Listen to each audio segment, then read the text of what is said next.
Hi, I'm so glad to be here with you guys today to talk about hunger. So I always like to start with this quote. Gregory Boyle is a Franciscan priest in Los Angeles, kind of the Los Angeles area, and he works with formerly incarcerated people in the neighborhood, often working with former gang members who are working alongside of each other. And he, if you've never read any of his books, I would highly recommend them. He is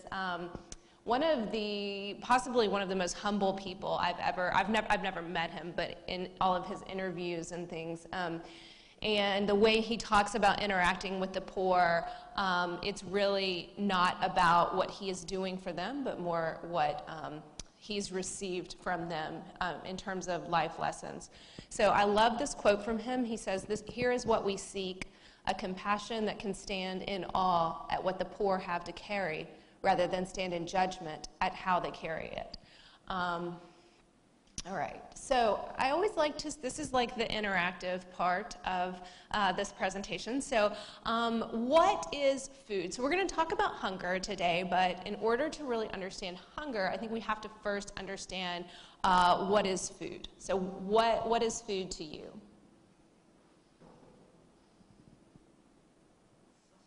Sustenance, good. That's usually how people start. It's energy. It's where we get kind of the energy to go through our day. Anybody else? Is that all? Do we only eat for sustenance? What? I think we eat for pleasure in this country.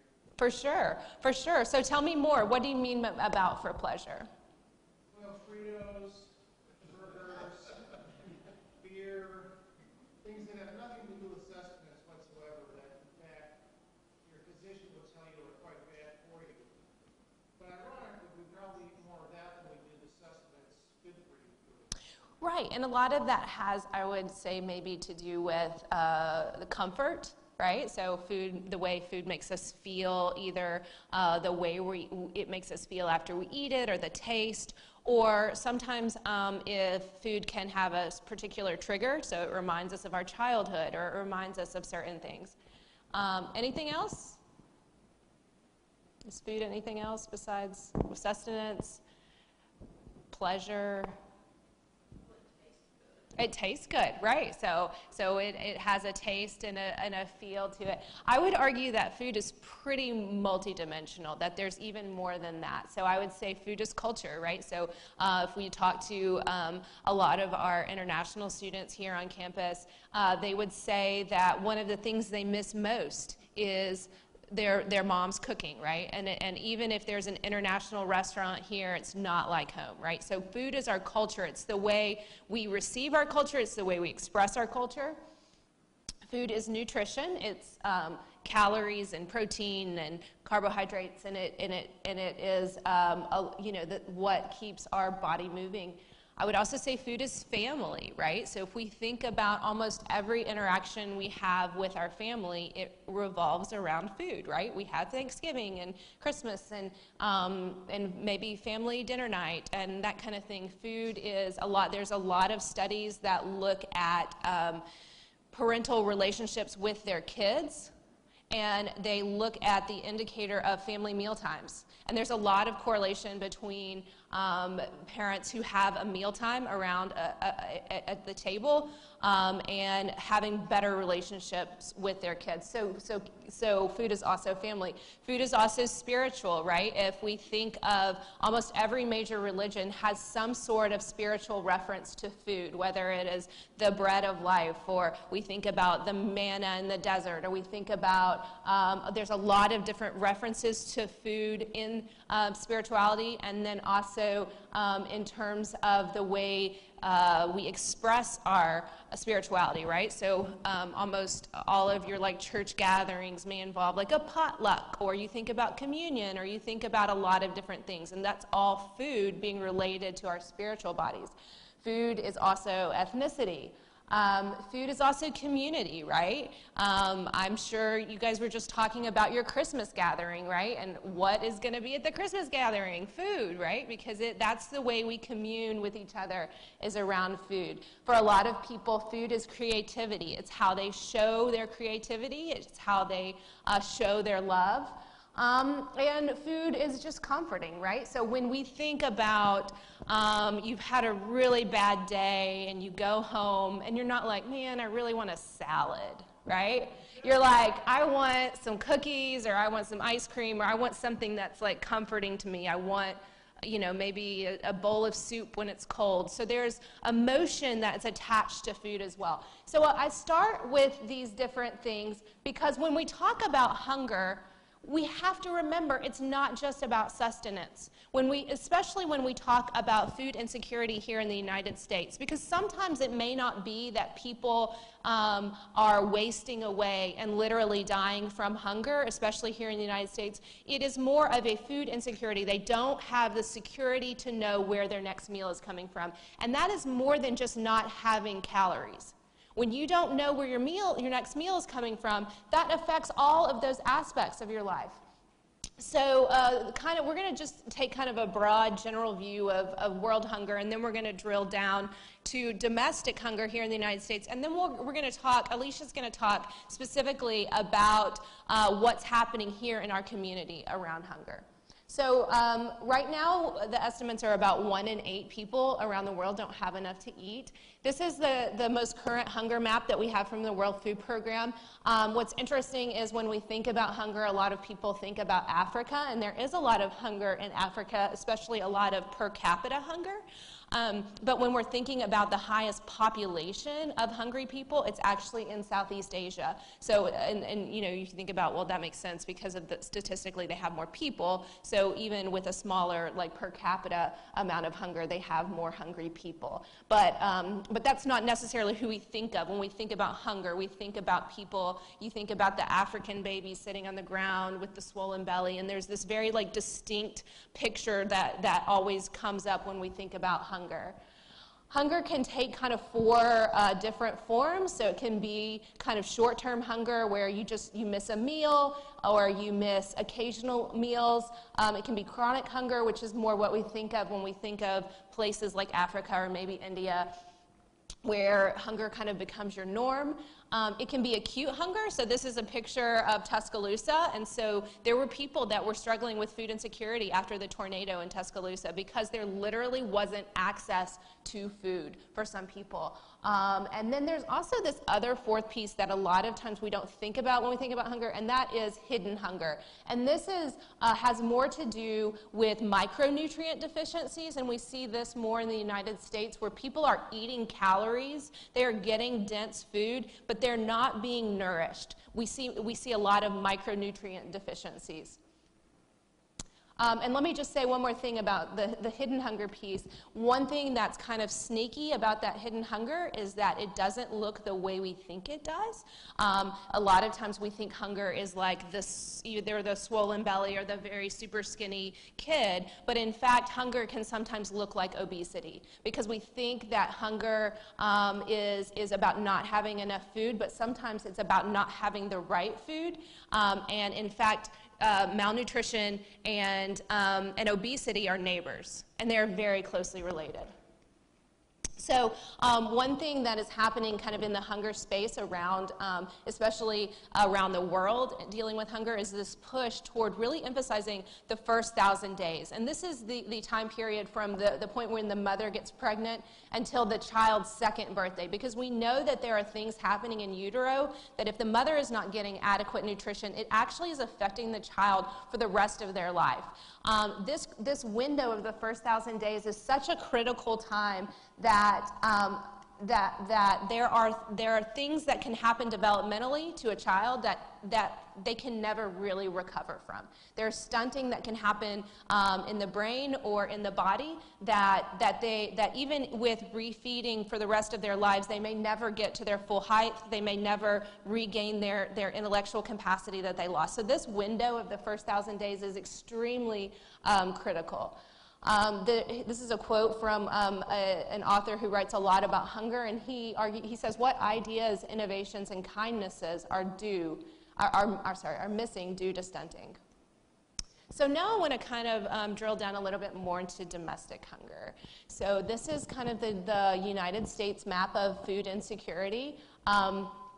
We can see, if you look at the map in general, we see, probably not surprising, a lot of darker down here in this little like swath in the southeast, and then along the Mississippi Delta. But then there's this other like piece over here that we may or may not expect. Can anyone kind of guess what's happening over there in the west? Oh, yes. Yeah, that's exactly right. A lot of Indian reservations, and there's a lot of extreme poverty and malnutrition there. So here, you know, in Alabama, hopefully you all are familiar with the term the Black Belt, which is that little swath in the south where we see a lot of health inequities, poverty, and so of course malnutrition, a lot of different problems, and so we see that right there. So then this is the child food insecurity rate. Right now it's estimated that anywhere between 1 in 5 and 1 in 4 children are food insecure. This is one of the reasons that we kind of in the hunger world really push ideas like school lunch and school breakfast, and really emphasizing feeding children when they're there, because that may be the only meal that they have. Here we see specifically in Alabama, and 28% of people here in Alabama are fall within that. Sorry, I'm messing up my numbers. So we'll just go over here. Okay, so about 17% are food insecure here in Alabama. However, we're going to come back to this part right here, the average meal cost, because we're going to compare in just a minute what the average meal cost in Alabama is to what the average SNAP recipient gets, and we're going to see that there's quite a bit of discrepancy there. So that's the same thing. Okay, so when we talk about, oh shoot, I didn't plan on this. So I have a link. Is she back there? What? I think Alicia's going to look. Can you? Okay. So I'm going to talk about this real quick, and then if Alicia can click on that link. So when we think about Alabama, one of the kind of stereotypes about Alabama is that people, or not Alabama, about SNAP. Sorry, let me define SNAP. SNAP is a Supplemental Nutrition Assistance Program. This is the program which was formerly known as food stamps, is now given to people under a certain poverty threshold on a card, almost like a debit card, and they swipe, they get a certain amount per month. And one of the things that always comes up when we're looking at the reauthorization of this money is this idea of dependency, of wasting the money, or of able-bodied adults who are just kind of mooching off the government. So let's look at that idea, because here we can see that more than 71% are families with children. Almost 38% are in families with members who are elderly or have disabilities, and perhaps even more shocking is that in 37% they're actually working families who are working full-time, sometimes working 2 jobs and still falling under the poverty line. And so we can also see this like little breakdown over here. If you ask like what does the average SNAP recipient look like, it would probably be someone who is elderly or a child, because those are actually the highest number of recipients. And then we can also look over here. What is the average monthly SNAP benefit? Is about $120 for a household for a month, which averages out to about $1.32 per meal. And so when we're thinking about this kind of narrative that is sometimes played up of, you know, people going and buying steaks and lobster with their SNAP dollar, it really doesn't make sense unless they're just going to waste their money and wipe it out in the first week and not have any money for the rest of the month. Because if you're only getting $1.32 per meal, there's no way you're buying steaks and lobsters. You are stretching stretching that dollar as far as you can go to try to feed your family. So yeah, can you click on that? So we're going to watch a little video which kind of reframes the idea of welfare. All right.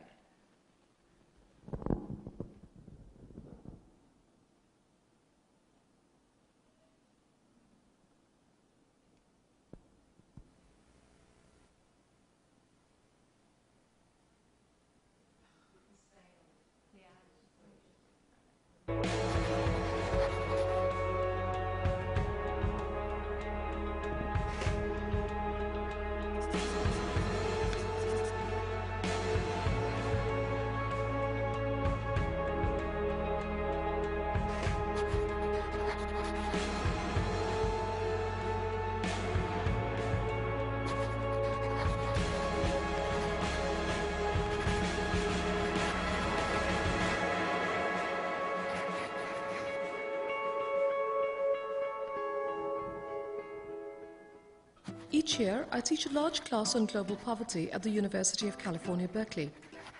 As is befitting a great public university, the students represent a diversity of social class, advantage, and privilege. Some are first-generation students, some are the sons and daughters of the working classes of global California, others come from the fortresses of wealth, yet others belong to that newly precarious social group, the American middle class. The students also represent a diversity of political opinion. While they all want to enact social justice and be a participant in social change, they have quite different understandings of what this may mean. For some, the quest is for social and economic equality. For some, it is compassionate capitalism. For some, it is quite simply doing good. My students also have one more thing in common. They tend to think about global poverty as something that exists elsewhere, in the global south, in the third world. Not here, not in the United States of America. One afternoon last year, I listened to a group of my students discuss welfare and poverty in America. It was an informal discussion and opinions flowed freely. A student noted that she was as concerned about the behavior of the poor as she was about income inequality. As a student from a low-income family, she worked multiple jobs. One of these was at a grocery store. I see people on welfare coming there all the time trying to buy cigarettes and alcohol with their food stamps, she said. This dependency is a problem. The solution to poverty cannot be handouts to the poor, she concluded. Many in the group agreed with her. The students in that conversation belonged to what I would designate as the post-welfare generation. They grew up during the years that the US welfare state was systematically dismantled. Most of them were 4 years old when President Clinton, albeit with reluctance, signed into law the bill that slashed welfare for the needy. They did not hear Ronald Reagan running for the Republican presidential nomination in 1976 invent the character of the welfare queen. There's a woman in Chicago, Reagan said. She has 80 names, 30 addresses, 12 social security cards. She's got Medicaid, getting food stamps, and she is collecting welfare under each of her names. Her tax-free cash income alone is over $150,000. They did not hear any of this, but it was their truth. They had grown up in an era in which welfare, rather than poverty, had become the problem to be solved. I realized that afternoon that this post-welfare generation was also expressing deep ambivalence about the role of government. They liked nonprofits, they liked market solutions to poverty, they liked community organizations, but they did not like government. This is why they fell in love with the ideas of William Easterly, especially his line, "The rich have markets, the poor have bureaucrats." The bureaucracy of government, like welfare dependency, was the problem. But here's the paradox. My students enjoy a host of hidden government subsidies that buttress opportunity and mobility, but they do not think that such subsidies should be available to the poor. We must rephrase Easterly. The rich have state help, the poor have self-help. Put another way, my students are fretting about the welfare dependency of the poor, but they fail to recognize that they are dependent on welfare. I too am dependent on welfare. Let me introduce myself.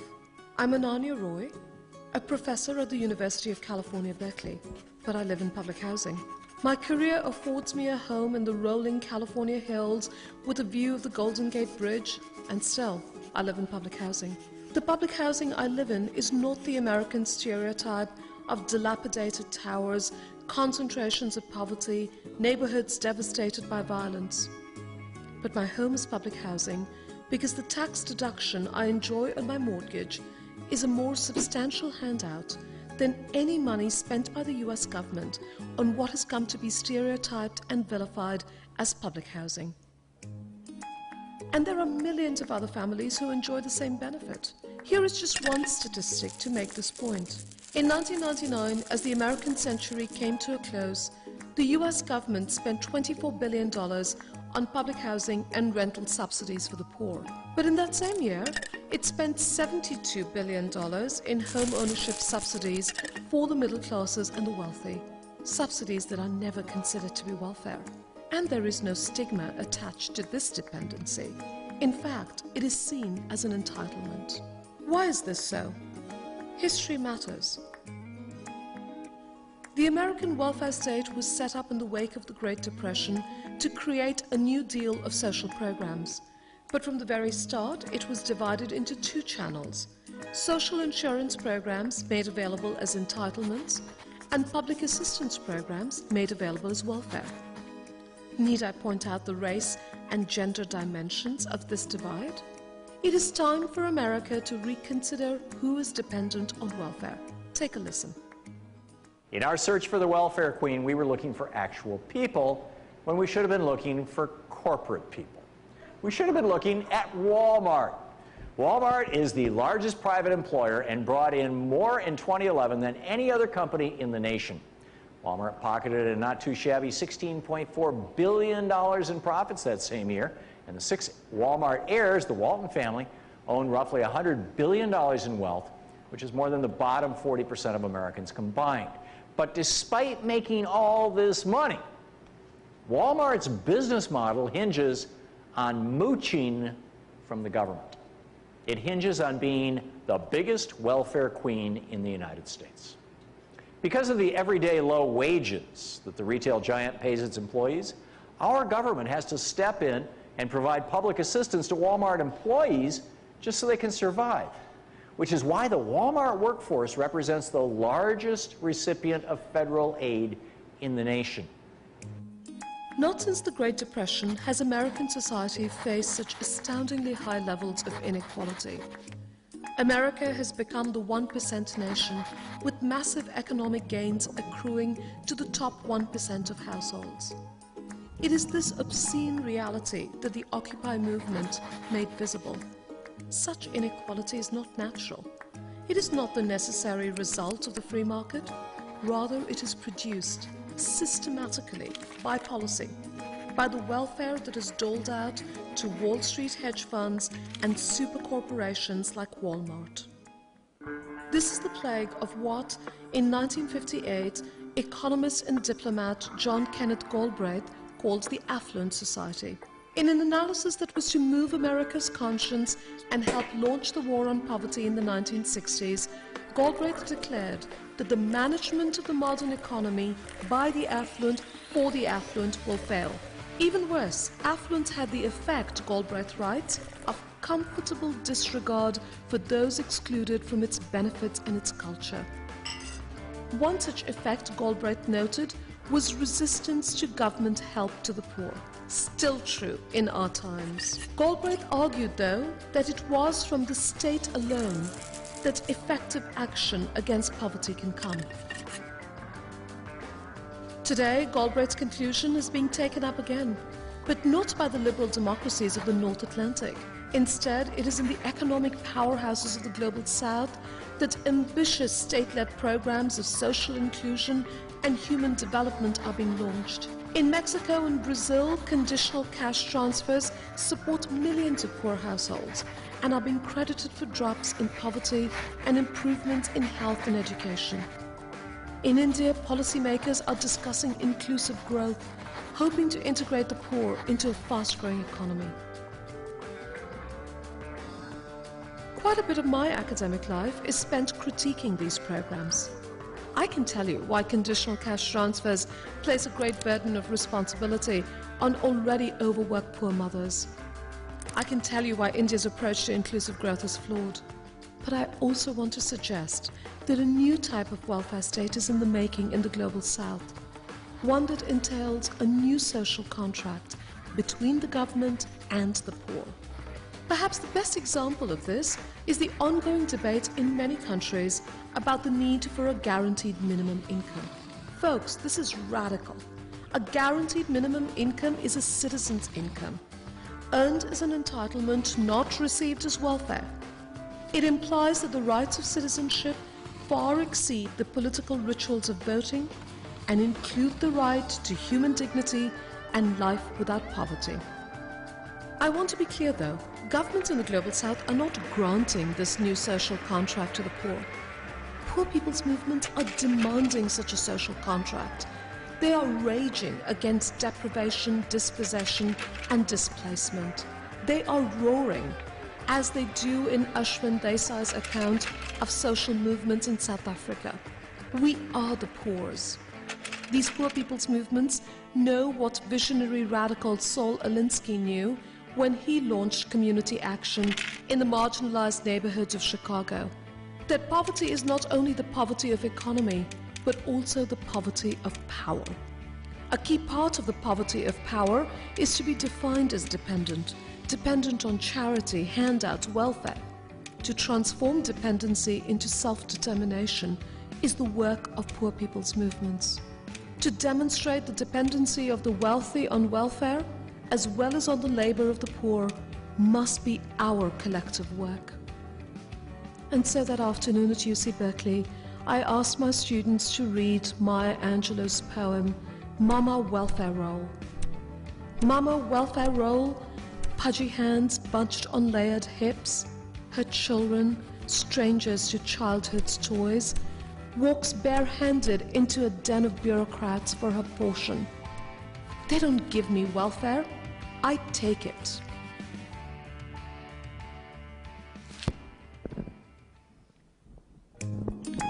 So I really like this because, well, for one, I think it's super entertaining.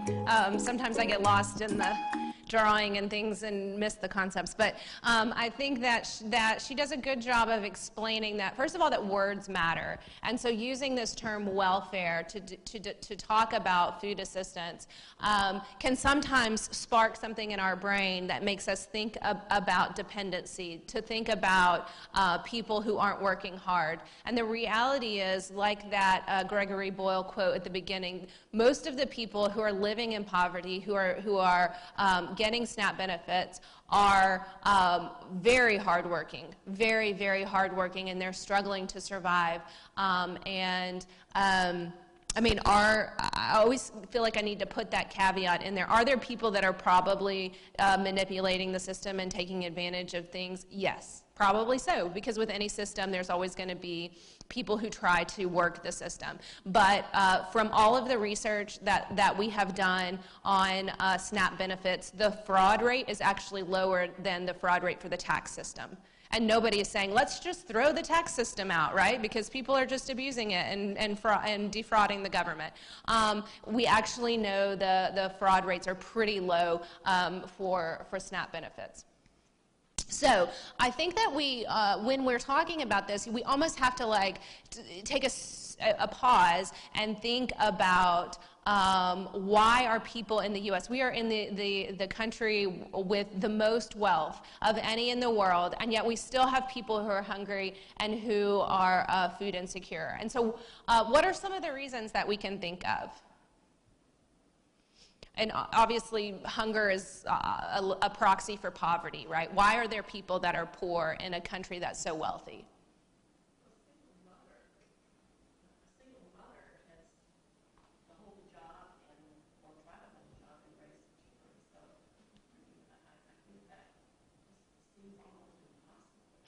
Yeah, for sure, single mothers, and we do know that single mothers are one of the largest recipients of SNAP dollars. You know, I was reading this really interesting article in that video. They talked about, you know, she said, like, are we talking about welfare or entitlements? And, you know, need I talk about the gender and class, I mean, the ethnicity and gender dynamics of this. And there's really an interesting discussion that's happening that is talking about how if we see a mom with young children at home who maybe is getting government benefits but not working, we think she's lazy, right? But then because we reserve this idea of staying home for the wealthy. Like, if you can afford it, you will stay home with your children and raise them. But if you stay home and you're not wealthy, it's because you're lazy. And so there's this dynamic of judgment that we kind of place depending on your wealth status. And I think I think that's an interesting idea to kind of chew on when we think about. But yes, single mothers for sure. So we're going to talk about some different reasons of why. So this is an interesting graph from the Economic Policy Institute that shows from 1980s until about 2013-14 the difference in change by wage. So the bottom is the bottom 90% of workers, and the top is the top 1%. And so we can see that wages have been increasing very, very, very slowly for most workers, but have been increasing exponentially for those at the very, very top. And, you know, I think that when we talk about this, it's very easy to talk about the Walmarts and the McDonald's and these like super corporations because they're kind of like easy pickings. But this happens all around us. And, you know, I know this is kind of like a taboo subject, but this is happening at Auburn University. Think about the difference between, we all know that CEOs should make more than the worker. The CEO of McDonald's, of course, should make more than the person who's checking you out and handing your hamburger. I don't think anybody would dispute that. I think the difference is what should be the difference and how much more should the CEO make than the worker. And so if we think about that here at the university, what's the difference between the custodian and the president? What's the difference between the adjunct faculty and the football coach? And these are things that we kind of don't talk about in polite company, but it's happening and it's real, and it's happening even here in our own community. So let's talk about our community. These are the stats. I actually just looked these up this morning because I had some older stats. But this is the difference. This is kind of showing you, I would really like to see from like 2008 the difference to 2018. But so this is what I could find for right now. But so 2014, the average one-bedroom apartment is $603, and now it's $674. The average two-bedroom apartment is $883. But we also, this bottom graph is kind of the inventory of apartments here in Auburn. And so you can say, well, yeah, the average is $800. You should be able to afford that. But what does the inventory look like? This is the inventory, and where are most of the housing? They're in that $1,000 to $2,000 range. And this is, most of you know, because of student housing. When you are a student and you're renting a two-bedroom, three-bedroom, four-bedroom apartment, you can charge more because you're actually, it's almost like you're renting individual apartments that are grouped together. So I have a friend who lives in an apartment building, and it's in an apartment, and it's a two-bedroom apartment, but he pays his rent individually. He doesn't pool it together to pay it. He pays directly for just his room, basically. And so this is what a lot of people are doing, and because of that, they're able to charge a lot more. But what if you're the single mom? What if you're the one who's working but trying to afford an apartment within driving distance of your work? So let's think about that. So here's a nice little Taco Bell saga, because everyone says, well, if you just work hard and you get a job, then you should be able to pull yourselves up by your own bootstraps, right? So let's say you go get a job at Taco Bell, you get $8 an hour, which is slightly more than the minimum wage, so you think you're doing good. You work 40 hours a week, 52 weeks, it's about $16,600. But of course, this is gross versus net. Here in Alabama, we have taxes, specifically a regressive tax system where you tax low-income workers at a higher higher rate. And you also have a tax on food. It's one of the few states where we have a tax on food. Then you also have to consider childcare. So let's say childcare ranges anywhere from $100 to $400 a week. So we'll just average that out at about $200. So that's about $800 for the month. You also have transportation costs and healthcare costs. So if we think about this, based on an estimated 4-week month, you are making about $1,280 a month. And then you have childcare, $200 a week at $800, and then your rent is $600 a month. And so all you've paid for is childcare and rent. That's all you've paid for, and you're already behind. You're working as hard as you can. You're working every day. You're working 40 hours. And this is also assuming that you are working a schedule that childcare can cover, right? So most low-wage jobs are not typical 8-to-5 jobs. And so, you know, if you're working fast food, you may have to work nights, you may have to work weekends. And so there also becomes this kind of precarious situation of, especially if you don't have childcare, you don't have a neighbor or a relative you can depend on. And so we can see that how it's very difficult to get ahead. This is before transportation, before food, before clothes, toys, diapers, anything. And this is just one parent and one child. And so this is an interesting, I can send you guys this link later, we're not going to go to it, but it's an interesting, it's by the Economic Policy Institute, and it will, you can put in not your zip code, it drills down by city, you can look at Auburn, and then you can put in, like I have 2 adults and 2 children, and what do you need to just kind of be doing okay? Not even like I'm rich, and the numbers will actually surprise you because they put in childcare, they put in transportation and health care costs and things like that. And I think that for 2 adults and 2 children, they average about $70,000.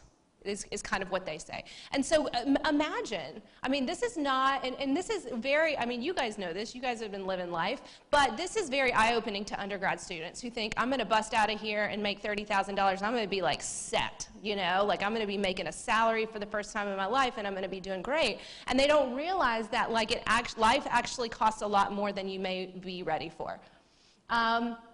So I want to talk real briefly about one thing that we do in my class, the hunger class that I teach, which is called the SNAP Challenge. And so thinking about the amount of money that SNAP recipients receive, I kind of averaged it out. It's actually a little bit less than this now, but here in Alabama, I say about $4.50 a day. So I have my students try to eat for 1 week on $4.50 a day for 1 week.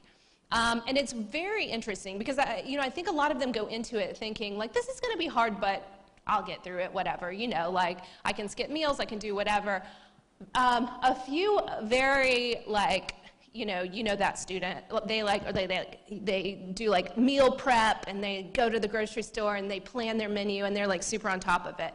But that's the exception, rather than most people are like eating peanut butter and jelly and being really hungry. So, so these are just some quotes. As a part of the assignment, they have to contribute to this blog that I keep, and then they have to have a reflection at the end. So these are just some quotes that I pulled out. At the beginning of the Food Stamp Challenge, I knew I would encounter obstacles because the point of the project is to realize that living on a food stamp diet is very difficult. Even though I was expecting complications, I didn't realize how much the smallest things would affect my mood, energy, and productivity. So think about that. I mean, these are all going to relate back to what we talked about in the beginning of what is food, what does food do for our body.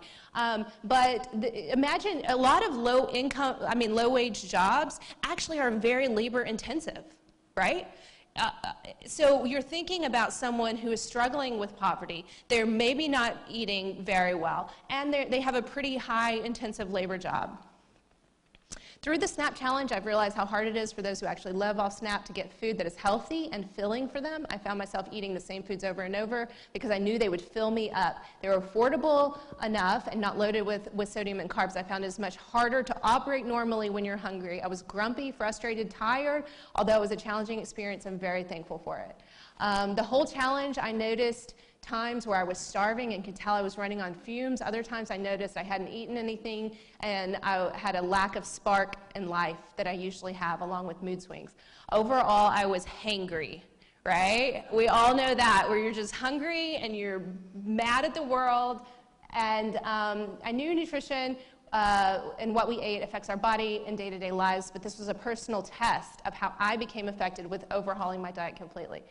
One of the biggest things I noticed throughout the week was that my mind was always on food. I had to constantly be thinking strategically about what my next meal would be and was worrying about saving enough food so I wouldn't run out at the end of the week. This is a person who did it for a week, but this is very indicative of the strategies that the poor use. There's this idea of hoarding throughout the week or throughout the month because you know by the end of the month you're going to be out of food. This idea of strategically, so even if you're someone who has got every meal, you haven't missed a meal, sometimes the mental labor of making sure you are going to have enough is just as exhausting, right?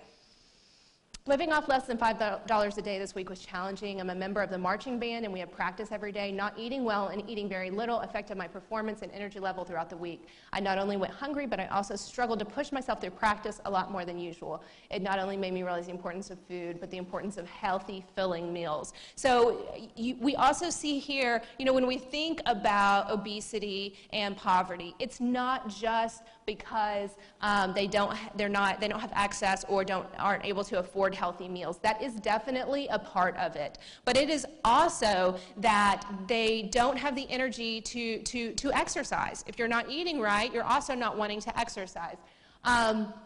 You also, if you're living in poverty, you may be living in a neighborhood where you don't feel safe exercising outside. You're not going to go for a run if it's dark. This is a really interesting CDC obesity map. If you've never seen this illustration, it's pretty shocking how we continue to rise and we continue to add colors. I think they're actually, Alicia may know more about this, I think they're actually about to add another color. We're right on the edge of adding another color, and probably not shocking, down here in Alabama, Mississippi, we're kind of in a race to see who can get there first. So why might a person in poverty be overweight or obese? We've talked about some of those reasons, not access to healthy food. We know that healthy food costs more. So this is just a little comparison. For $3, I can either buy some orange juice, grapes, and broccoli, which is 312 calories, or I can buy soda, chips, and ramen. So this will fill me up, right? This could be a meal, if you want to call it that. This could not. Right? So if I'm looking for the most calories for the least amount of money, this is what I'm going to purchase. High in sodium, high in carbohydrates, highly processed foods. I'm probably not eating a lot of fresh foods. Okay, so I always feel like I have to show this second slide, which is Mark Bittman he really challenged this idea. He's like, that's a bunch of nonsense. You can buy healthy food for cheap. So he did this comparison. This is from Mark Bittman, and he said, look, I can go to McDonald's and I can spend $10 on a meal, or I can buy milk, green beans, wheat bread, bell pepper, bananas, chicken drumsticks, and some broccoli. And this is very true. But what is he missing from this? What aspect of that is missing? Yes, you have to cook it. You have to have knowledge of how to cook it. You have to have the time to be able to cook it. And you have to have the utensils. You have to have an oven. You have to have pans. You have to have a lot of things. What were you going to add? Yeah, okay. So there, yes. Yes, you can. And that's what, if we're looking at why is the SNAP allotment so low? The reason the SNAP allotment is so low is because it's based on what's called the Thrifty Food Plan, which is a food plan that says what can you eat, how can you prepare your meals, what's the least amount you can prepare your meals. But the Thrifty Meal Plan, and Alicia can speak to this as well, is mostly based on you preparing foods. And so it's not based on, is that right, Alicia? It's based on the assumption that you are going to buy food, take it home, and cook with those ingredients.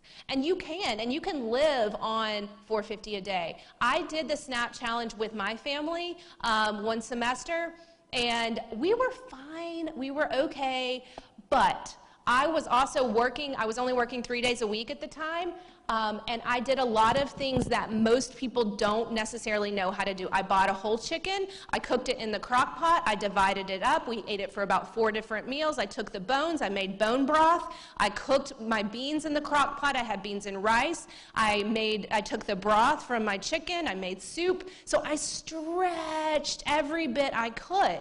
But if you don't have the time or the knowledge of how to do that, then it becomes very difficult. I will say that there were things that happened along the way that I thought, oh my gosh, if I were in poverty, this would throw me off. Things like, if you've ever participated in child sports these days, you know that for some reason, if they play for 30 minutes, they're expected to get a snack at the end. And I just happened to have like soccer snacks that week. And I was like, I would be totally screwed up if this wasn't in my food budget. I have to buy like chips and soda, or not soda, like Gatorade or whatever that they need after 30 minutes of exertion.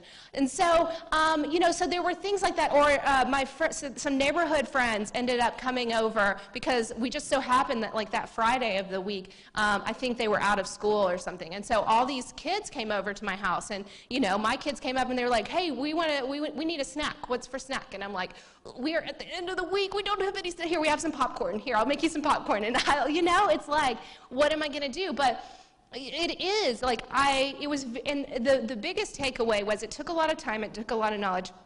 And it was very stressful. And that's kind of the bottom line, is like, it's just stressful. Like, we never went hungry. But it was me constantly planning it out and figuring it out. And if you're someone who is working 1 job, 2 jobs, and you're trying to do this with children, it's very difficult, right?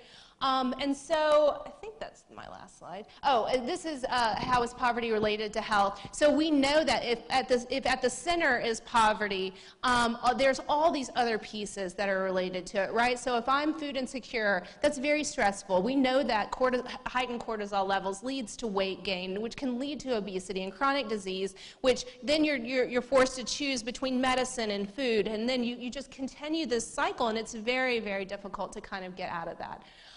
And so we do know that hunger and food insecurity, that poverty and food insecurity and health are completely intertwined.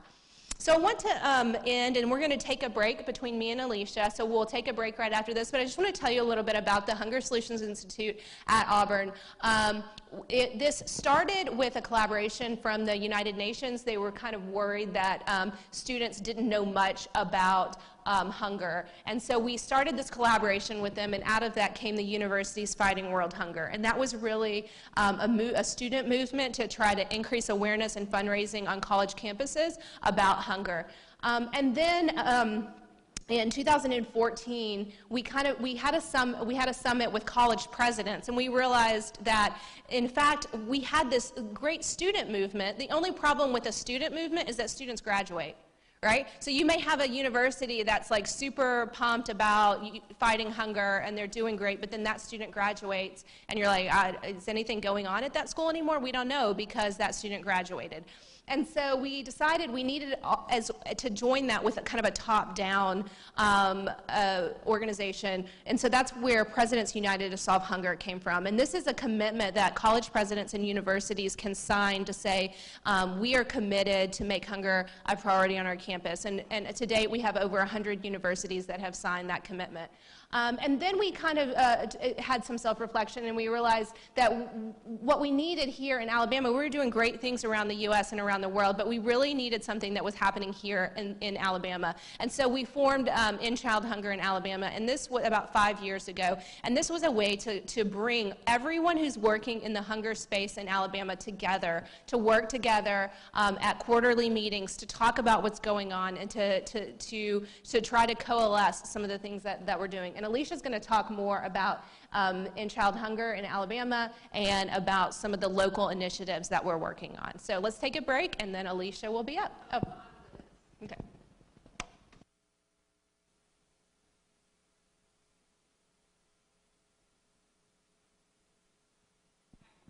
Hold it closer. Ooh. It does. Okay. Okay, good. I don't want to yell at you guys. So I'll give you a little history of who I am and tie in a little bit what Kara was saying with the project I'm going to talk about. So I am fairly new to Hunger Solutions Institute. I started in September.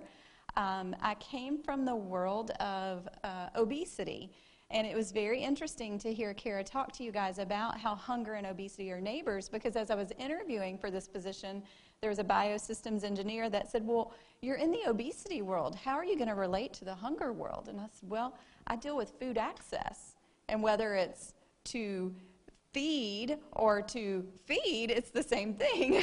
So my background is in food access, and so the project you're going to hear me talk about today is an innovative way here locally that we're trying to improve food access in some of the rural areas of East Alabama.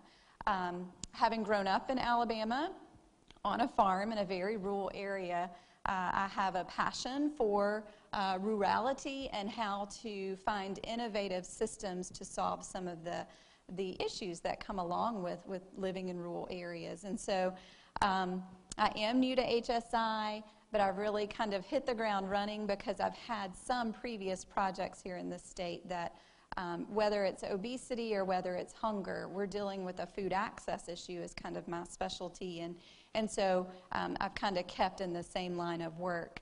So I did work with, it's called SNAP-Ed, and as Kara mentioned, that's previously what was called food stamps. And so I worked with the education arm of that. So in case you're unaware, along with SNAP assistance that individuals receive if they fall within an eligible income, we also, every state has an education program that tries to provide not only direct education, but also community changes and community initiatives to encourage individuals utilizing SNAP dollars to purchase healthy foods and to be active. And so I worked in that world for about 2 years after having been kind of a traditional faculty member at a private institution in Greenville. I don't know if maybe some of you have heard of Furman, but it's in Greenville, South Carolina. It's been around for quite some time. And there I started a nonprofit and worked for about 10 years with that nonprofit as a faculty member around, again, food access, and it was more in an urban area. Greenville is one of the larger cities in South Carolina. Gorgeous downtown. I always give it a pitch. If you've not been, you should visit. It's a great place to visit. So what I want to talk to you today is about a food access approach that I'm working with an actual for-profit business here locally. And in my past about 15 years working in this area, I've not had the luxury of working with a for-profit business around food access. And so I'm quite excited about this. I've worked with many nonprofits and wrote tons of grants, luckily received many of them, but there's always the struggle for sustaining that revenue fund. And so I'm very interested in working alongside this for-profit business who has a great cause behind it, and looking at how the for-profit backing provides a revenue stream that may be more sustainable to deal with food access issues. And so I kind of wear the hat of partnering with community organizations to do innovative work around solving hunger, but I also wear the faculty hat where I like to look at the research that could go along with these community projects and get faculty involved in that research in order to see what's working with these innovative solutions and what's not. And so I'm kind of presenting a little bit of a case study to you today on one of the projects that's happening in the state of Alabama. And please be proud of all that's happening around hunger in the state. There's lots of work going on. There's obviously a lot of work yet to do, but End Child Hunger in Alabama, which is sponsored through HSI, has coalesced a great network of many, many people and organizations that are really trying to combat it. So this is just one example. And so you'll notice that the title includes the right way. And so how many of you have heard of Wright's Market in Opelika? Yes. If you've not been, you should go. And so that's actually the for-profit organization that I'm working with in this particular project is Wright's Market. It's been around for quite some time. It is in kind of, it's not the downtown area of Opelika. It's in kind of a side street as you approach the downtown area. It's definitely a neighborhood market. It's within a community. There's a public housing area just across the street and kind of down the road a little bit. The owner of this market is Jimmy Wright, who, as Kara mentioned, her initial quote, she said, was one of the most humble people she's ever listened to. And I must tell you, and I would say this if Jimmy were here today, I've worked closely with him for the past 2 years, and he is very willing to serve his community, has a strong desire to do that, and is very humble in doing that. So anytime you get a chance to support the market, I encourage you to, because he's doing some great work with what's happening at the brick and mortar store. So his story, I'm going to kind of walk you through a story today, and I wish Jimmy were here because he's a much better storyteller than I am. But he has a brick and mortar store. As I mentioned, it's been around for a while. His dad actually helped build the store, and the person who had his dad build the store did not have anyone to run the store. So his dad then began running the store. And Jimmy would tell you that he got fired more times than any employee at Wright's Market. But his dad would fire him, and then he would come back because they would get busy and say, "Get back over here, you've got to get back to work." And so around 1997, Jimmy actually bought the store, and he's running it now. So it's an independently owned grocery store. It's local, and it's owned and operated by Jimmy Wright and Jimmy Wright. He has a wife and daughter, but he is the one that owns and operates it. So there is a brick and mortar store, and that's the for-profit venture that really is helping to stimulate a lot of the innovative work that I'm going to tell you about today. Very interestingly, because of where this store is located, about 1/3 of the revenue generated in the store comes from SNAP dollars. And so to kind of piggyback what Kara was talking about with SNAP, SNAP dollars are also a huge economic generator for some local independent grocers. And so with the Farm Bill in negotiation and things right now, the National Grocers Association is really involved in those because SNAP can generate some of those dollars. She mentioned Walmart is a recipient of a lot of those dollars. So a little bit about his store. If you're not familiar with kind of the grocery industry, it's run on volume, volume, volume. You have to have a lot of people buy a lot of products to make a little amount of money. And so it would be easy to increase your prices in order to try to increase your revenues, and that's not what happens at Wright's Market. He actually will carry on any or pass along any savings for certain products that are on sale that week from his vendors. He carries that on to his clients. And so he does pride himself on affordable prices, high quality fresh foods. If you've been there and have not purchased the meat, you missed out. That is where he hangs his hat on a lot of his products. He has an in-house butcher, and he has very high quality meats. Something else that he's really building out in his brick and mortar store is fresh local produce.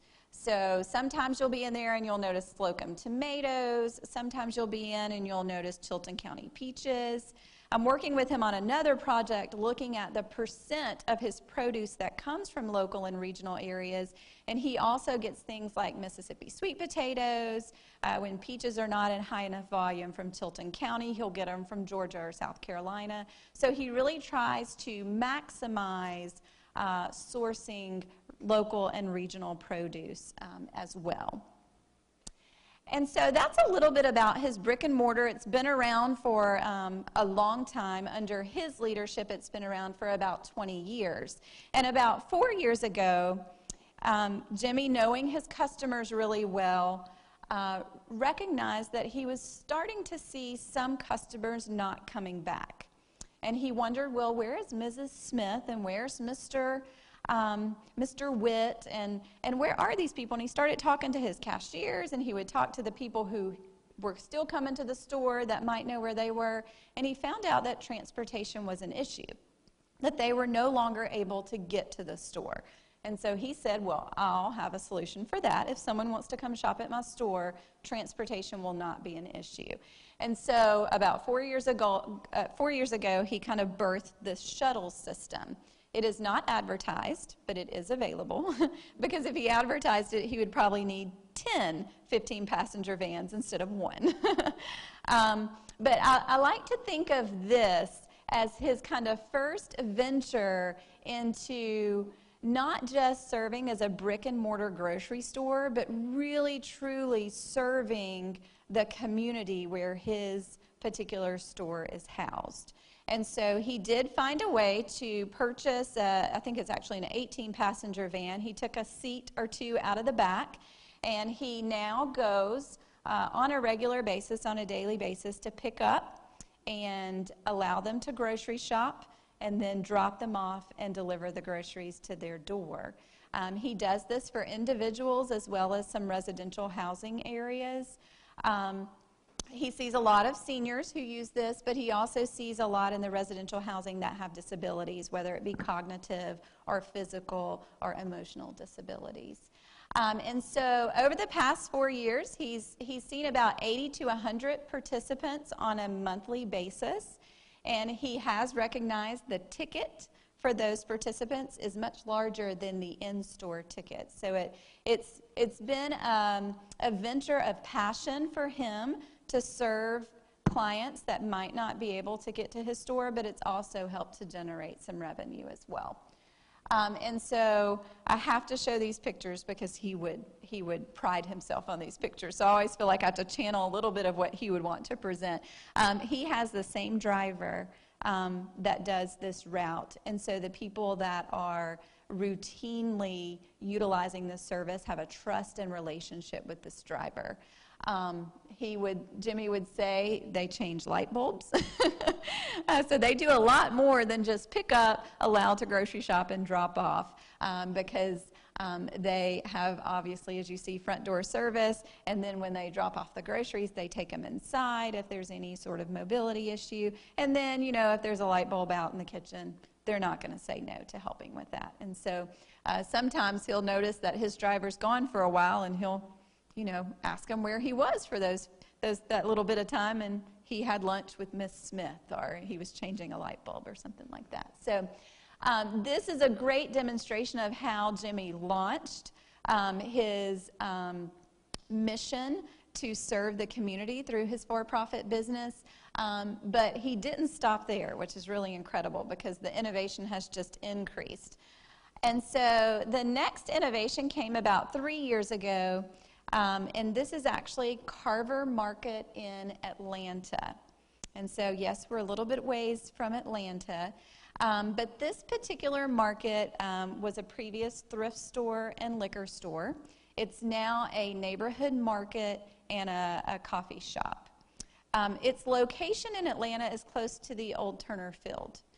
And it's what you hear of as a food desert. And a lot of people think, well, my goodness, I can't believe a food desert exists in such an urban area. Well, here's how it exists.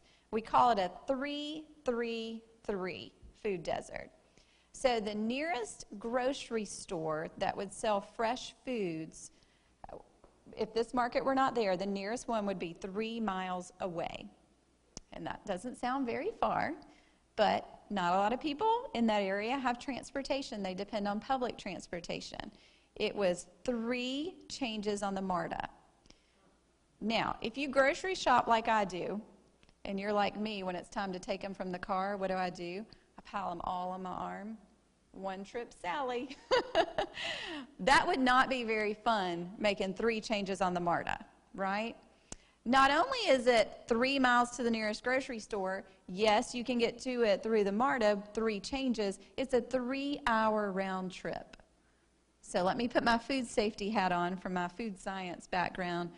That meat is not going to be very safe when it gets home. So what do? Drag a cooler with you to go grocery shopping on the 3 changes of the MARTA, and then you're getting back to your house. And so these individuals in this neighborhood were really faced with a challenge. And so Community-focused strategies, which is a mission-oriented adventure in Atlanta, said, okay, we're going to take this store and create a neighborhood market. And they came to Jimmy and asked for consulting assistance since he owned a small grocery store. And he kept telling them over and over, you've got to find a supplier.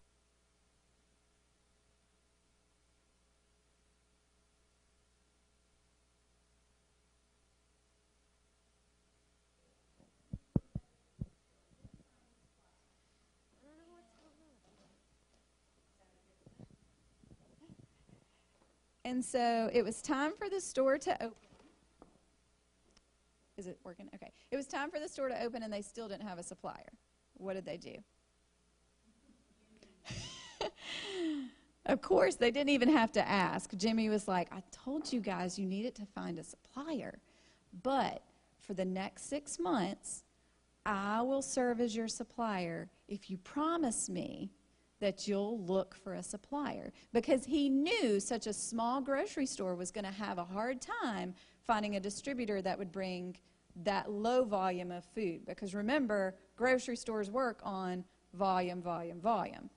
And so 3 years later, Jimmy's still the supplier. So on a weekly basis, he receives their orders that they need. He orders through his distributor, and then he takes it over on his van that he uses for other things that we'll talk about in just a bit. So not only is this an innovative approach to serve an urban food desert, but we're wanting to use this approach to serve some of the convenience stores that may be the major food hub for some of the rural areas. Because as you guys know, we're no stranger to grocery stores closing. Jimmy would say that brick and mortar grocery stores are not the solution for many of these small towns because they just can't make it. And so we've got to find innovative ways where we can get food to people in ways that they want it, in ways that are convenient for them, but also in ways that are profitable for the individuals getting the food to them. And so this particular model is something that we're going to be trying out with some convenience stores in eastern kind of rural Alabama. And so that's another innovative way that Jimmy's kind of jumped into the community in which he serves, and that was 3 years ago. And I found a theme as I was working on this. It's almost like every year he's taken on something. So it makes me really nervous to look at 2019. I'm like, what is he going to get me into next? But 2 years ago, there was an outgrowth of e-commerce in the grocery industry. I ordered my groceries online yesterday. My husband picked them up at lunch. He went home, dropped them off. When I got home yesterday, I had my groceries and everything was already refilled. So I participate in e-commerce sometimes. I really like to grocery shop, though. I like to go into the store. Only in a pinch do I have to order online. But e-commerce has grown tremendously. And so Jimmy jumped into this about 2 years ago. With any business, when you start to open up another way for customers to shop, you're always worried, are you going to lose some of your in-store customers through that online purchasing? And what he has found is he did not, and they call it client cannibalization, and he did not see that in his particular industry, and so, or in his particular region. And so what he noticed with the local e-commerce, so you can get online and order your groceries from Wrights, you can pick them up at curbside or he will deliver. And what he's found is the majority are delivery, and the majority are to stay-at-home moms, seniors, or small businesses. And he's actually seen a 3% increase in revenue through opening up this stream.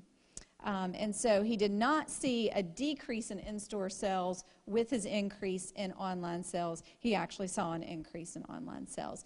He's been able to open up a lot more product lines in online because he doesn't have to keep them on his shelf. So he's got some interesting relationships with different kind of online grocers for some different products that the stay-at-home moms and seniors are wanting that his in-store customers may not want.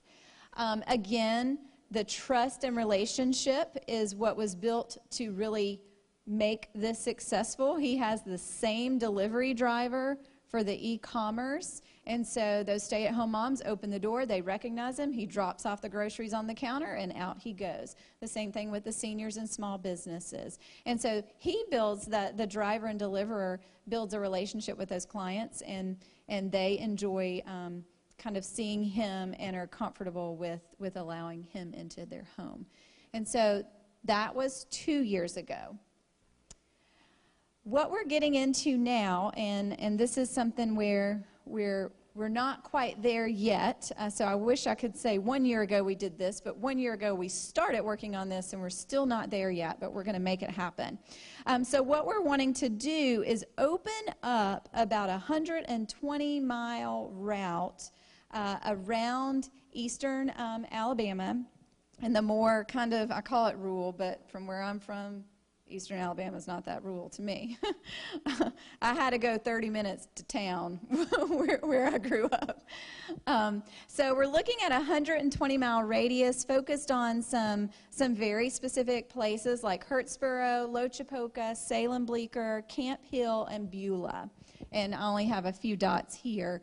But it's a 120-mile radius. It will be a daily drop-off, which is huge. I've worked with many nonprofit mobile markets, and they want to do weekly or every other week, and people can't depend on that for groceries. So I'm very excited about the daily piece of this.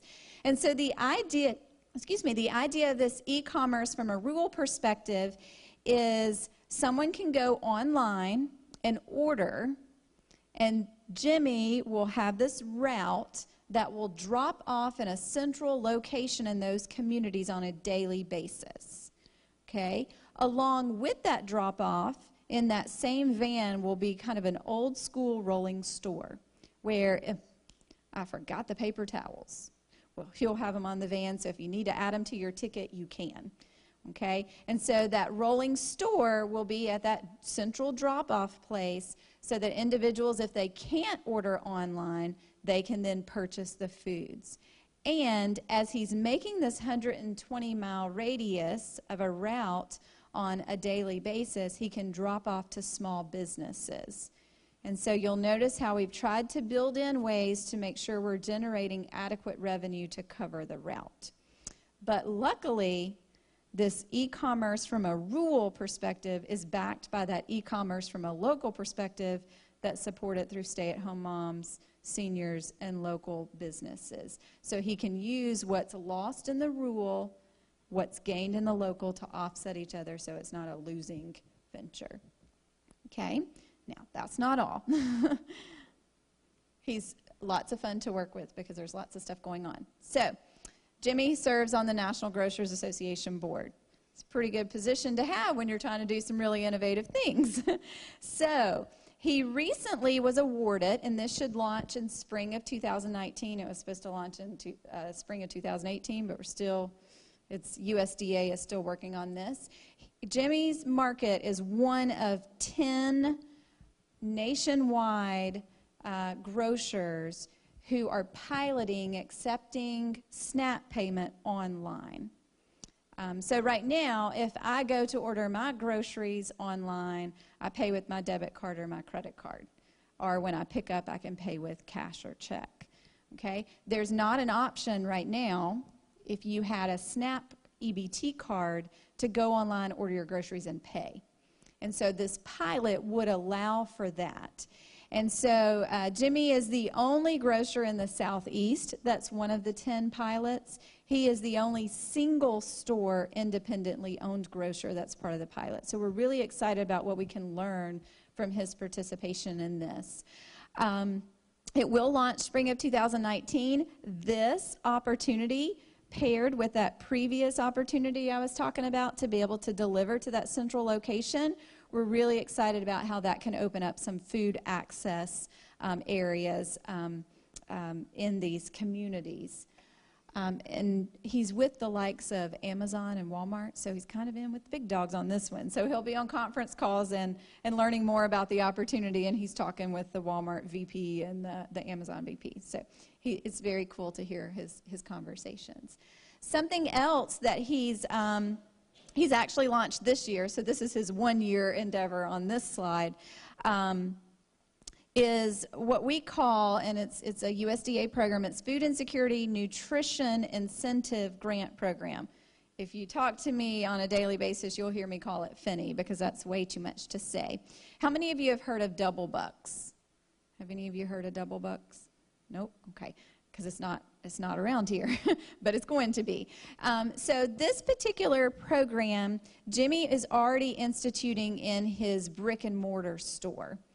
But the reason we went after this is to be able to have it in the mobile store, is where we're really hopeful it can pay dividends and increase food access. So the idea is that if someone pays for qualifying fruits and vegetables, okay, and that's pretty much any fruit and vegetable, with their EBT card, and they tell the cashier, I'm paying with my EBT card, they can get 50% off of their fruits and vegetables that they buy, up to $10 a day, okay? And so sometimes you'll hear about this program in farmers markets, where if you buy $1 worth of apples, you can go get another $1 worth of apples or bananas for free. Well, that model doesn't work very well in a grocery store, because you don't want to get to the grocery store line and go, oh, you bought $4 worth of grapes. You can go get another $4 worth of grapes. That's a little inconvenient. Okay, and so we're doing it kind of the opposite of 50% off, and that works a little better for the grocery store environment. And so he's been doing this. He had a pretty big launch in July. So he's been doing it since July. In the first 5 weeks, he saw about $5,000 worth of incentives. Okay? That's a lot of fruits and vegetables, okay? So we're looking at about $1,000 a week. And so if you look at it's about $10 per day, that's about 100 people that's being touched by this if they're maximizing their dollars. And they're not, because I've seen some of the other data. And so we're really able to not just increase the healthy options and the healthy choices of individuals that are on SNAP, but we're also building revenue for local and regional growers, because the incentive is to the grocer to purchase regional and local produce, and that's what you can incentivize. And so those Mississippi sweet potatoes, Tilton County peaches, Slocum tomatoes, that's what's being pushed. So it's encouraging grocers to purchase locally and regionally produced foods, and it's encouraging individuals who may have challenges around food security to be able to afford the more expensive, as Kara talked about, fruits and vegetables. So it's kind of a win-win in both situations. And this is something that's actually proposed to be expanded in both versions of the Farm Bill if you follow legislation at all. So this is going on right now in the store, but we'll also pair that with the online SNAP and the rolling store e-commerce for rural areas, and really have a nice complementary system that we can look at and see what solutions are working and which ones are not working. And so I'm not going to talk about this, but we are partnering with East Alabama Medical Center to provide healthcare access along with food access, because we know in rural areas those are two of the major challenges, along with economic development. So the kind of the summary of the regional innovation, in addition to his brick and mortar store, we're trying to layer on, I kind of think of it as like the onion where we pull the layers off. We're trying to layer on different innovative solutions, and we're wanting to see which one is has the biggest payoff for food access and which one might be more trouble than it's worth. And then the goal is to take this particular model and to mimic it in other regions in Alabama. And here's where the humility of Jimmy is just, to me, glaring. He does not want to scale this in other places in Alabama. He wants to teach another independent grocer how to scale it in their different areas of Alabama. So he's not looking to grow his market, he's looking to strengthen others' markets. And so that's just one kind of case study of what's happening with one organization here locally, and there's just tons of examples of this throughout Alabama that I'm trying to keep my pulse on and support. So I think we'll have a few minutes for questions. I know we're getting close to the end, so if you have any questions, Kara's still here.